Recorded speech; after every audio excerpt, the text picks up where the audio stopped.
এই স্বার্থপর পৃথিবী কারো কথা মনে রাখে না, কারো জন্য থেমে থাকে না, কেউ তোমারে মনে রাখত না।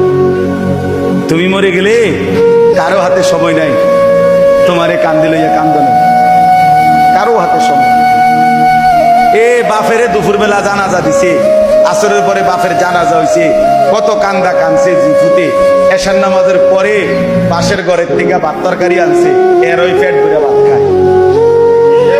এরা দেখলাম দুপুরে কান্দে অন ভাত খায়, আরো গোস্ত লয়, আরো পারবির মুরগা লয়, তেলাপিয়া মাছ লয়, ডাইল লয়। কি আমরা দেখলাম বিকালে কি কান্দাটা কানলেন,